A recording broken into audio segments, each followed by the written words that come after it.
বর্তমানে সারা দেশ জুড়ে বা রাজ্য পশ্চিমবঙ্গের যা অবস্থা, ঠিক কোন বিষয়টা নিয়ে যে লোকে ভাববে, মানে এত এত সব বিষয় যে কি বলবো। একদিকে নিটের পেপার লিক, ছাত্রদের ভবিষ্যৎ সংকটে, মূল্যবৃদ্ধির বেড়েই চলেছে।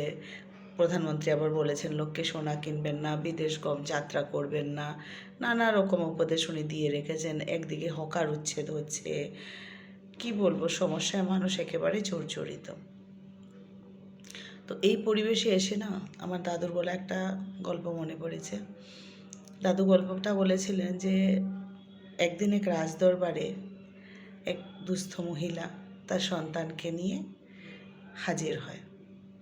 রাজার সামনে তাকে পেশ করা হয়। তো সেই মহিলাটি রাজাকে গিয়ে বলেন যে মহারাজা, আমি খুব বিপদে পড়েছি, মানে গত বছরই ওনার হাজব্যান্ড মারা গেছেন সেই মহিলাটির, আর এখন ওনার একটাই 14 বছরের ছেলে। উনি তখন রাজাকে বলেন যে আমার এই ছেলেটি না রোজ আমার কাছে মিষ্টি খাওয়ার ডিমান্ড করে, আর আমি এতটাই গরিব যে আমার পক্ষে তাকে রোজ মিষ্টি খাওয়ানোটা সম্ভব হয়ে ওঠে না। আমি কি করব মহারাজা, আমি খুব বিপদে পড়েছি। মহারাজা তখন বললেন, এক কাজ করুন, আপনি 7 দিন পরে আবার আসবেন আমার দরবারে। এই বলে মহিলাটি চলে যান। 7 দিন পরে মহিলাটি আবারও আসেন রাজদরবারে। তখন মহারাজা ওই 14 বছরের ছেলেটিকে তার কাছে ডেকে নিয়ে বলেন যে তুমি তো ধীরে ধীরে বড় হচ্ছ, তোমার এটা বোঝা উচিত যে তোমার মায়ের তোমাকে মিষ্টি খাওয়ানোর ক্ষমতা নেই, অতএব তুমি রোজ মিষ্টি খেতে চাইবে না। তোমার মা তোমাকে যা খেতে দেবে তুমি তাই খেয়েই সন্তুষ্ট থাকবে। ছেলেটিও রাজার কথা শুনে ঘাড় নেড়ে সম্মতি জানালো। তখন সেই রাজপরিষদে বসে থাকা মন্ত্রীজনের মধ্যে একজন উঠে জিজ্ঞাসা করলো রাজামশাইকে যে মহারাজ, এই কথাটি তো আপনি 7 দিন পূর্বেও বলতে পারতেন, তাহলে এই কথাটি বলার জন্য আপনি 7 দিন সময় কেন নিলেন?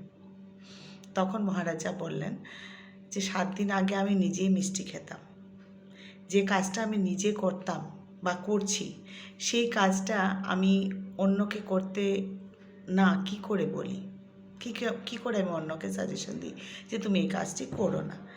যার জন্য আমি আগে নিজে মিষ্টি খাওয়া ছেড়েছি, তারপর এই 7 দিনের মধ্যে আমি নিজে মিষ্টি খাওয়া ছেড়েছি, তারপরেই আমি ছেলেটিকে এই উপদেশটা দিতে পারছি।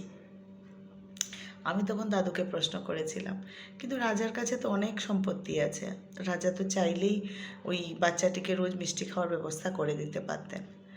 তার উত্তরে দাদু বলেছিলেন যে এইটাও একটা ধরনের শিক্ষা, যে আমাদের ডিমান্ড ততটাই হওয়া উচিত যতটা আমাদের ক্ষমতায় আছে।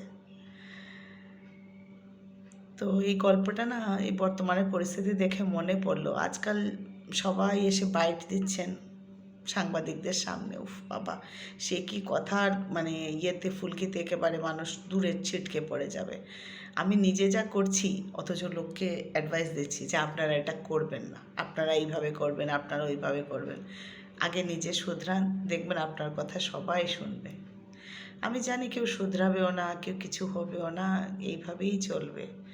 যারা ছিল ওরাও খেয়েছিল, যারা আছে ওরাও খাবে, আগামীতে যারা আসবে জানি না কি হবে, কোনো দিনও এর পরিবর্তন হবে কি না।